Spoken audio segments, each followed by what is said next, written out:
S C Verma, electric field and potential का numerical 19। Find the speed of electron in the ground state of hydrogen atom. The description of ground state is given in the previous problem. तो एक hydrogen atom दिया हुआ है और वो ground state का दिया हुआ है, और ग्राउंड स्टेट में एक जो सेंटर में होगा वो प्रोटॉन होगा, यहाँ पे इलेक्ट्रॉन रिवॉल्व हो रहा है, और इनके बीच में जो रेडियस होगी ग्राउंड स्टेट में वो होगी 0.53 इतनी, मतलब ये दोनों के बीच में 0.53 डिस्टेंस लेना है। और इस केस में कहा है कि जो इलेक्ट्रॉन यहाँ पे रिवॉल्व हो रहा है उसका स्पीड कितना होगा। तो कोई भी बॉडी अगर सर्कुलर मोशन परफॉर्म करती है तो उस वहां पे रिस्पॉन्सिबल फोर्स जो होता है वो सेंट्रीपिटल फोर्स होता है, और वो इज इक्वल टू होता है mv²/r। ये हमने सर्कुलर मोशन में पढ़ा हुआ है। और एक सेंट्रीपिटल फोर्स वो सिस्टम पर डिपेंड होता है कि कौन प्रोवाइड कर रहा है। जैसे स्ट्रिंग को अगर एक ऑब्जेक्ट टाई करके उसे रोटेट कर दिया तो स्ट्रिंग पर जो टेंशन आता है वो सेंट्रीपिटल फोर्स। व्हीकल अगर टर्न ले रही रोड पर तो फ्रिक्शन वहां पे होगा सेंट्रीपिटल फोर्स। अगर अर्थ रिवॉल्व्स अराउंड दी सन तो वहां पे ग्रेविटेशनल फोर्स होगा। उस तरह से यहाँ पे इलेक्ट्रॉन अगर revolves around this positive proton तो वहां पे इनके बीच में जो फोर्स ऑफ अट्रैक्शन होता है इलेक्ट्रोस्टैटिक फोर्स होता है, इलेक्ट्रोस्टैटिक फोर्स होता है सेंट्रीपिटल फोर्स। मतलब यहाँ पे सेंट्रीपिटल फोर्स होगा इलेक्ट्रोस्टैटिक फोर्स जो कि होता है इज इक्वल टू के, एक चार्ज इंटू दूसरा चार्ज, दोनों का मैग्नीट्यूड सेम है, डिवाइडेड बाय उनकी डिस्टेंस के बीच का स्क्वायर।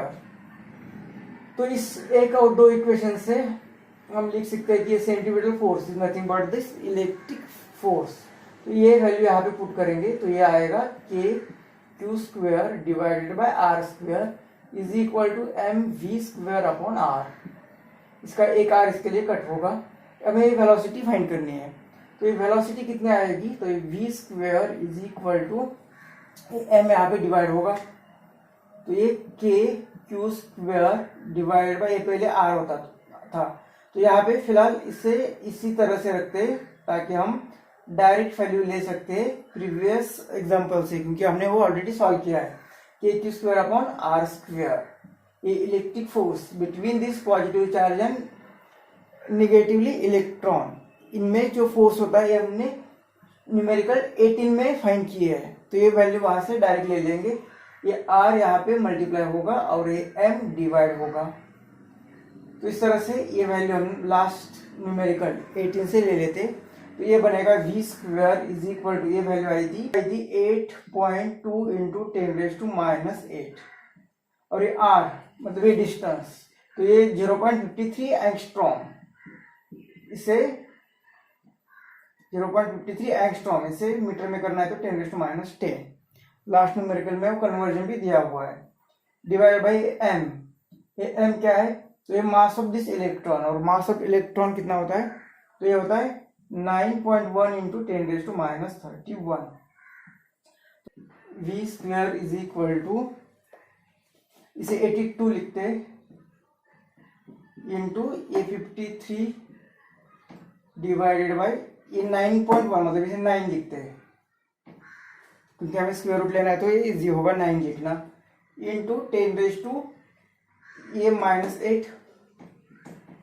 यहाँ का डेसिमल हमने यहाँ पे निकाला तो ये -1, और यहाँ की -2, ये -3, और ये -10, और ये -31 ऊपर चला जाएगा तो +31। तो इसका स्क्वायर रूट लेना है तो ये वैल्यू कितनी आएगी पहले ये देखना पड़ेगा। तो ये 10 और ये 11 तो ये आएगा 21, मतलब ये +31, और ये आ रहा है 21 -21 तो ये आएगा 10 + 10। तो ये v² लेना है तो v अंडर रूट ले लेते, तो 8 इसे 81 मतलब ये 9 आ जाएगा, इसका अंडर रूट 81 आता है, 81 का अंडर रूट 9 तो 82 का यहाँ पे 9 बहुत ही क्लोज वैल्यू आएगी। इसका 3 और 53 को अगर 50 कंसिडर करते हैं तो ये आएगा 25 इंटू 2, मतलब ये 5 बाहर आएगा, और √2 मतलब 1.414। तो 5 से मल्टीप्लाई, 5 4 जा 20, 5 और 5 4 जा 20, और ये 7 पॉइंट इतना।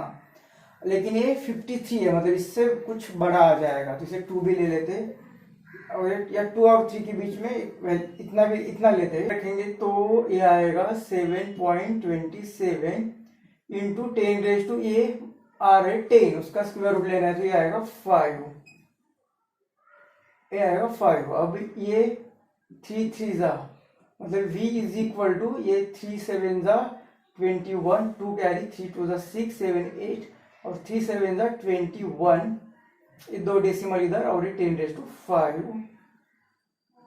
तो इसे 2.18 v is equal to 2.18 into 10⁶ metre पर सेकेंड, इतनी वेलोसिटी होगी।